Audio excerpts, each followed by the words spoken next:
Bien le bonjour. Pour les personnes qui regardent en même temps qu'elles m'écoutent, vous avez bien remarqué que je vais parler d'info-dumping. Oui, moi, je ne crois pas qu'il y ait d'équivalent en français. Et j'aime bien ce sujet, comme bien d'autres me direz-vous, mais je l'aime bien car il est très présent dans l'autisme, parce que j'ai déjà fait cela auparavant, parce que je côtoie des personnes TSA et ou TDAH qui le font, et que souvent des personnes indiquent avoir des difficultés qui sont liées à cela.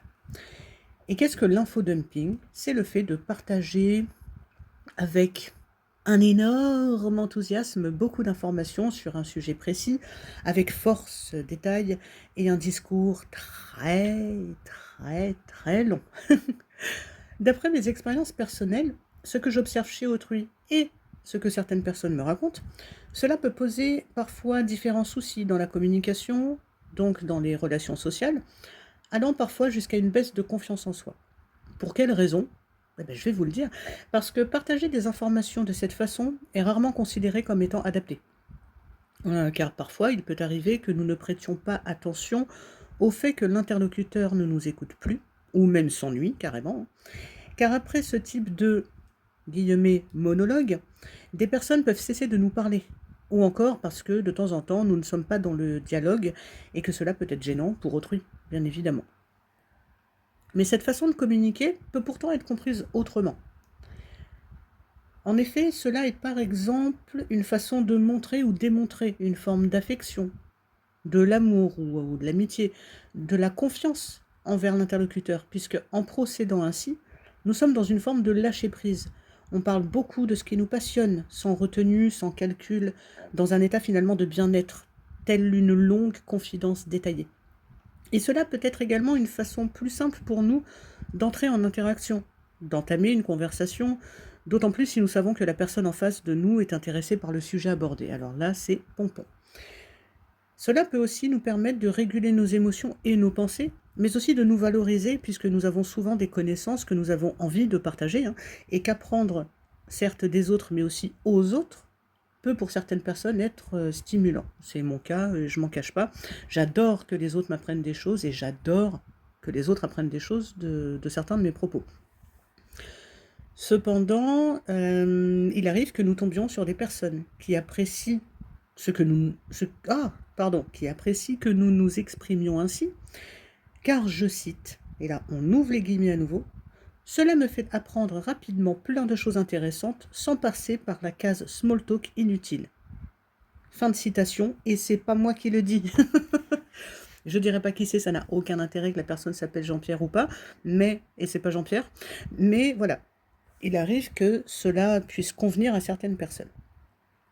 Donc, certes, cela peut entraver les échanges.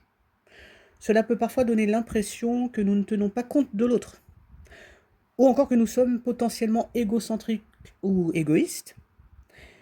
Et c'est dans ces cas-là, enfin pour les éviter si on le souhaite, que nous pouvons travailler ce sujet afin d'apprendre à nous, j'ai envie de dire, modérer.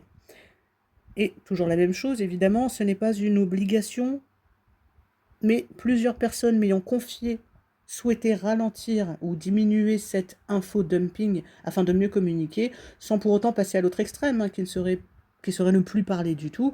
Voilà, mais c'est juste qu'il y a, voilà, si plusieurs personnes m'en parlent, moi-même j'ai fait ce travail-là, je me suis dit, tiens, pourquoi ne pas partager des trucs et astuces pour faire peut-être moins d'infodumping en moins grande quantité, etc. Toutes ces nuances, dites donc. Et donc, en ce qui me concerne, bah oui, parce que je vais quand même parler un peu de moi, j'ai eu une tendance quand j'étais plus jeune à parler beaucoup, mais beaucoup quoi, de sujets qui ne passionnaient que moi, finalement. D'une part, car pour moi, si cela m'intéressait, bah, je voyais pas pourquoi ça ne pourrait pas intéresser d'autres personnes. Oui, j'avais encore cette difficulté avec l'altérité, c'est-à-dire que l'autre n'est pas moi, je ne suis pas l'autre, et ça n'est pas parce que ça m'intéresse que ça intéresse l'autre. Ça a été tout un travail. D'autre part, car une fois lancé, et c'est dans ma nature, il est donc naturellement difficile pour moi de m'arrêter, car je pense beaucoup et plutôt rapidement.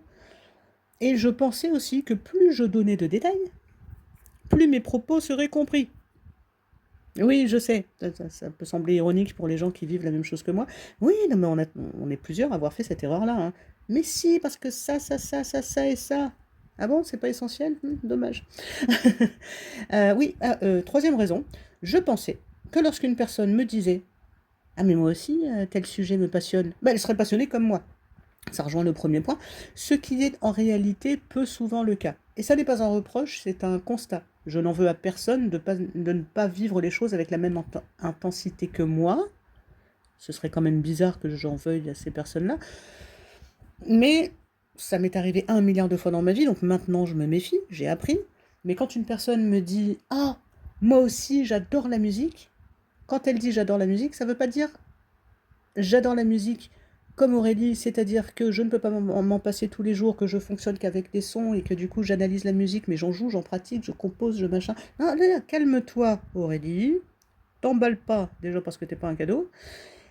La personne, tu peux la questionner pour savoir à quel point elle adore la musique, qu'est-ce qu'elle aime là-dedans, etc., pour essayer d'ajuster ton propos. Mais j'ai donc vécu une période durant laquelle je ne parlais plus du tout de ce qui me passionnait. Ouais, quand je parlais des extrêmes tout à l'heure, car cela était moins frustrant finalement pour moi que commencer à parler d'un sujet et devoir m'arrêter d'un coup. Et en effet, pour moi, j'en étais aux prémices dans mon discours, alors que pour l'autre personne, c'était déjà trop.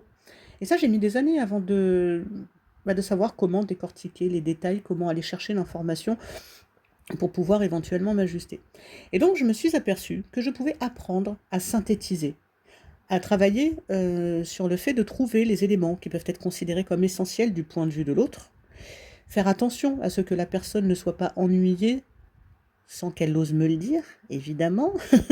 Je sais, j'entends déjà des gens dire: «Oui, mais dans ce monde hypocrite, les gens ils te le disent pas toujours». Justement, s'ils ne le disent pas, rien n'empêche de poser la question. Il m'est déjà arrivé de poser la question: «T'es sûr que je t'ennuie pas?» Si la personne, en réalité, est ennuyée mais me répond le contraire, son problème, pas le mien. Tant pis si je continue, elle avait qu'à me répondre la vérité. Ah oui, non, mais attends, faut pas déconner, hein. J'en étais où? Oui, donc certes, cela est un apprentissage. Ce n'est pas, on va dire, naturel dans ma nature, mais cela est possible. Cela dit, attendez-vous à éventuellement éprouver une forme de fatigue au début, puisque justement, ça demande d'enclencher quelque chose de mécanique appris et non naturel. Je parle pendant une demi-heure sans m'arrêter, évidemment. Et donc désormais, que cela soit par écrit ou oralement, je peux, on va dire, activer le mode synthétique afin de réduire mon propos, entre guillemets, à l'essentiel, puis ajuster, donc continuer ou pas, hein, selon les réponses que j'ai de la part de l'autre. Et bien que cela ait pu générer de la frustration de mon côté au début, mes relations sociales finalement en sont devenues plus harmonieuses. J'arrive à mieux inclure l'autre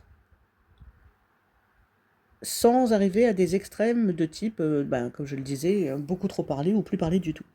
Mais, un grand mais majuscule, et sinon c'est pas drôle, je reconnais que, de temps à autre, un petit peu, pas beaucoup, mais un petit peu, si j'ai la possibilité d'être plus naturel et d'inonder autrui d'informations, cela me procure quand même une forme de bien-être, hein. Parler aussi longtemps que j'en ai envie, de sujets qui me font vibrer, qui me rendent vivante, à mon rythme, sans ralentir mon propos, c'est pour moi royal. Oui, t'as vu, royal.